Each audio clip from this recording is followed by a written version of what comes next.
कि कभी ढाणियों का विकास नहीं होता, चाहे केंद्र सरकार हो चाहे राजस्थान सरकार हो, राजस्व गांव को विकास की इकाई मान के विकास करती है। इसलिए हमारी दूरदर्शी सोच के तहत सबसे पहले जब 2003 में शेरगढ़ विधानसभा क्षेत्र की जनता ने हमें सेवा का अवसर दिया था विधायक बना के, उस समय ने करीब 500 गांव बनाए थे। और अभी भी आप देखेंगे कि हमारे देश के यशस्वी प्रधानमंत्री आदरणीय नरेंद्र मोदी जी ने जो अनुसूचित जाति के लोग हैं और पिछड़े लोग हैं उनके भविष्य को सुधारने के लिए एक धरती आभा योजना शुरू करी है। उस योजना में जहाँ जिस राजस्व गांव में 50% से ज़्यादा अनुसूचित जाति निवास करती है उस गांव का चयन हुआ है। तो जोधपुर जिले में 10 विधानसभा है, उसमें 54 राजस्व गांव का चयन हुआ, जिसमें से 46 राजस्व गांव केवल मात्र शेरगढ़ विधानसभा क्षेत्र का है। तो अब आपको समझ में आ जाना चाहिए कि जब राजस्व गांव बड़ा है तो 46 गांव आ गए। अगर बड़ा गांव होता तो उसमें जनसंख्या 50% से ज़्यादा नहीं होती, इसलिए चयन नहीं होता। तो छोटे गांव बनाने से जहाँ भी अनुसूचित जाति और अनुसूचित जनजाति, जहाँ अनुसूचित जाति रहती है उनको संबल ग्राम योजना में 50% से ज़्यादा जनसंख्या होती है, उनको 20 लाख रुपए संबल योजना में मिलता है।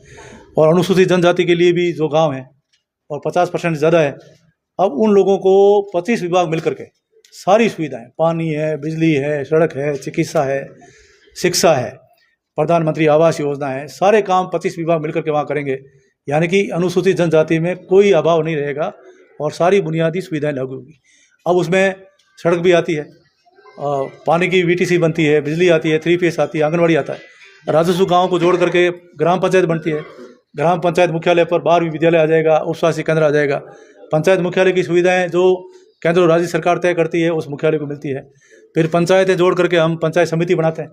तो पंचायत समितियां ज़्यादा होती है तो पंचायत समिति मुख्यालय के जो ब्लॉक होता है और ब्लॉक की सारी सुविधाएं ब्लॉक मुख्यालय पर आती है, उसका लाभ हमको मिलता है। तो फिर ऐसे पंचायतों को जोड़ करके जब 20 पटवार मंडल हो जाते हैं तो उसकी तहसील बन जाती है, 10 पटवार मंडल पे उप तहसील हो जाती है। तो ऐसे जो सतत प्रक्रियाएं होती है उनका सब लाभ तभी मिलता है जब पहली इकाई राजस्व गाँव। इसलिए हमारा लक्ष्य है कि 31 दिसंबर से पहले जो राजस्व गाँव घोषित होंगे, वो जो सेंसस 2025 वाला अभी जनगणना शुरू हो रही है 31 दिसंबर के बाद जनवरी में, तो जनवरी 2025 में जब जनगणना शुरू होगी, इनकी जनगणना जो नए गांव घोषित हो गए इनकी अपनी जनगणना होगी, तो जनगणना का आधार मान करके ये विकास होगा।